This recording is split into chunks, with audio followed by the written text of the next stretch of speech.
پھر بتائیں کہ پاکستان تحریک انصاف پر ممنوعہ فنڈز لینے کا الزام ثابت ہو گیا۔ الیکشن کمیشن کے 3 رکنی بینچ نے متفقہ فیصلہ میں کہا کہ 34 غیر ملکیوں سے فنڈز لیے گئے، عارف نقوی سے بھی رقم لی گئی، پی ٹی آئی کو امریکی شہری سے بھی عطیات ملے۔ تحریک انصاف نے 8 اکاؤنٹس کو اون کیا جبکہ 13 اکاؤنٹس کو پوشیدہ رکھا۔ اکاؤنٹس چھپانا آئین کی خلاف ورزی ہے۔ عمران خان نے 2008 سے 2013 تک غلط ڈکلیریشن جمع کرایا۔ الیکشن کمیشن نے پی ٹی آئی کو شو کاز نوٹس جاری کر دیا ہے۔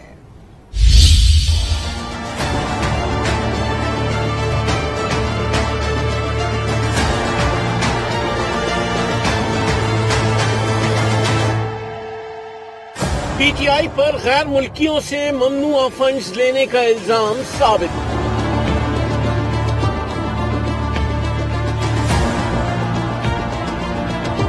چیف الیکشن کمشنر کی سربراہی میں 3 رکنی بینچ نے اہم متفقہ فیصلہ سنا دیا۔ الیکشن کمیشن نے اپنے فیصلے میں کہا پی ٹی آئی نے 34 غیر ملکیوں سے فنڈز لیے، پی ٹی آئی نے 13 اکاؤنٹس چھپائے اور 8 اکاؤنٹس کو تسلیم کیا۔ اکاؤنٹس کو چھپانا آئین کی خلاف ورزی ہے۔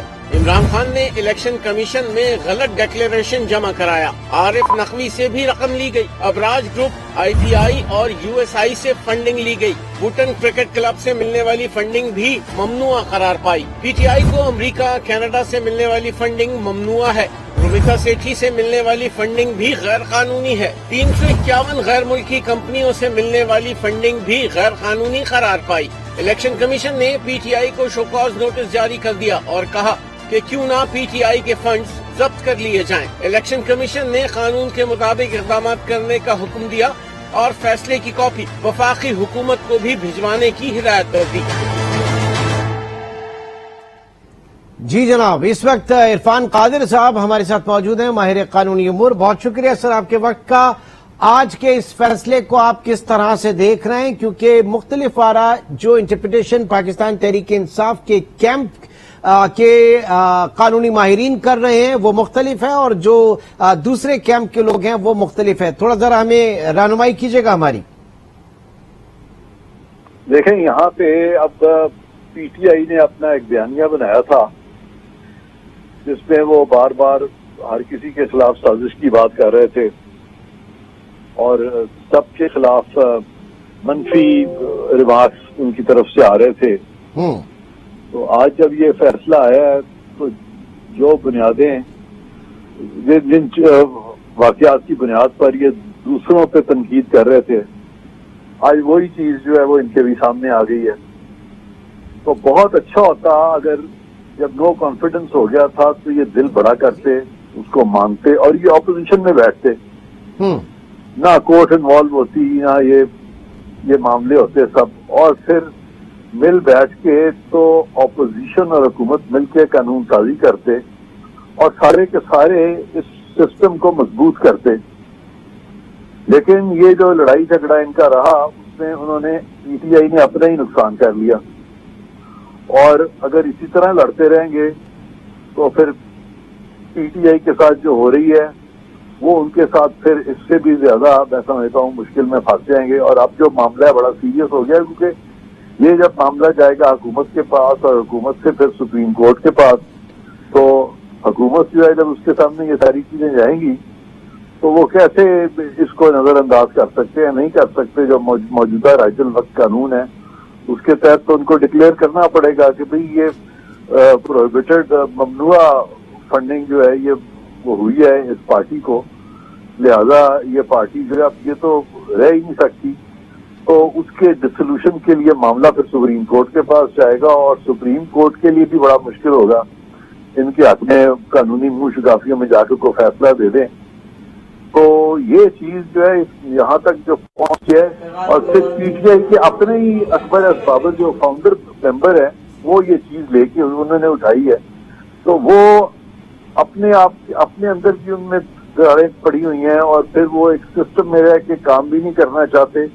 تو یہ جو ان کا خواب ہے 2/3 کا جو ابھی لیٹسٹ ہم دیکھ رہے تھے، اس سے تو وہ بہت دور چلے گئے۔ اب تو ان کو اپنے آپ کو بچانے میں ساری ان کی جو محنت ہے وہ صرف ہو جائے گی۔ سر دو سوال میں یہاں پہ چاہوں گا کہ ایسے میں ان حالات میں کیونکہ معاملہ اب لٹیگیشن میں جائے گا، معاملہ اب ہائیسٹ فورم کے اوپر جائے گا، تو یہ جو ارلی الیکشن کی کال ہے یہ کس حد تک جسٹیفائی کرتی ہے، اور الیکشن کرا لینا، خود الیکشن کرا لینے کا عمل جو ہے وہ کیا اس کا متحمل ہو سکتا ہے ان گراؤنڈ ریالٹیز کے ساتھ؟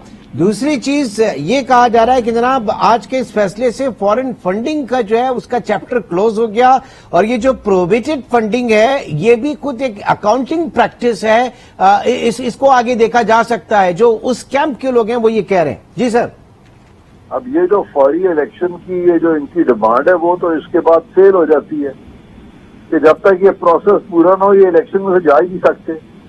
یہ تو الیکشن سے پہلے ہی یہ سب جو ہے یہ ان کی پارٹی اگر نہیں رہتی تو پھر یہ اتنی جلدی الیکشن میں جا کیسے سکتے ہیں؟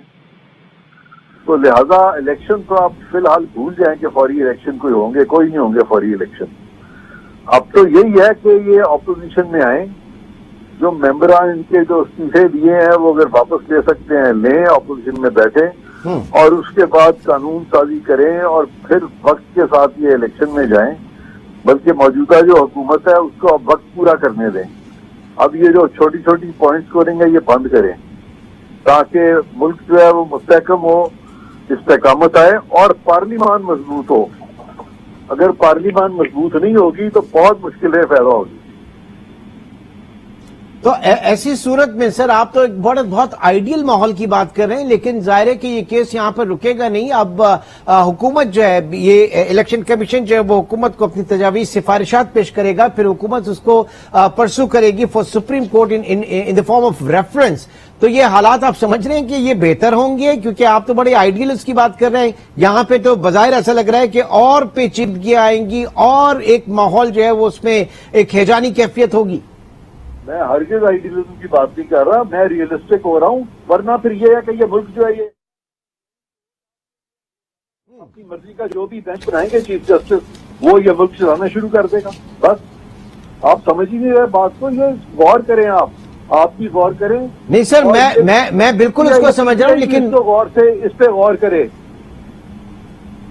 آپ جو بات کر رہے ہیں سر میں بالکل اس پہ غور کر رہا ہوں، لیکن کورٹ آپ کے جو ہے روزانہ کنٹروورشل ہوئے چلے جا رہے ہیں، آپ کیوں عدالتوں کو ان چیزوں میں پھنسا رہے ہیں کہ اب مقدمہ بازی بڑھتی جائے گی، کبھی مقدمہ بازی سے چیزیں حل ہوئی ہیں؟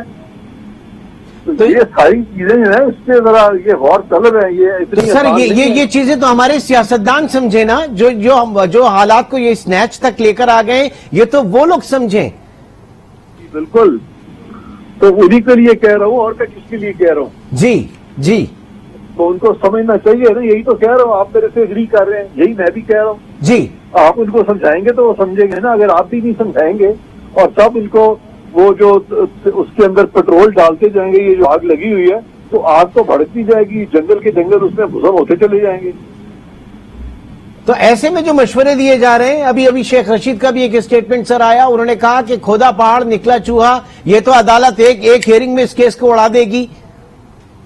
چوہا نہیں نکلے گا، بلکہ حکومت ہی اب آئندہ آنے والے دنوں میں نا وہ اب میں وزیر کچھ نہیں کہنا چاہتا، اب اس سے میں ابھی یہاں پہ آپ سے اجازت لیتا ہوں۔ چلے سر، بہت شکریہ عرفان قادری صاحب۔ آپ نے اس وقت عرفان قادری صاحب کا یہ کہنا ہے کہ صورتحال انتہائی تشویش ہے، اور ایسے میں ہمارے سیاسی اکابرین، سیاسی جو پولیٹیکل لیڈرشپ ہے، ان کو یہ دیکھنا ہے کہ جناب ملک کو کہاں لے کر جانا ہے، ایجیٹیشن کی طرف لے کر جانا ہے خدا نخواستہ، یا ملک کو استحکام کی طرف لے کر جانا ہے۔ ساتھ ہی انہوں نے ایک یہ بھی پوائنٹ رکھا کہ ان حالات میں الیکشن کا ہونا نیکسٹ ٹو امپاسبل ہے، ظاہر ہے کہ بالکل ممکن نہیں ہے ان حالات میں الیکشن کا ہونا، اور اسٹیک کے اوپر لگا ہوا ہے پاکستان کا پورا جو پولیٹیکل سینیریو ہے وہ اس وقت اسٹیک کے اوپر لگا ہوا ہے۔ ہماری ٹرانسمیشن اس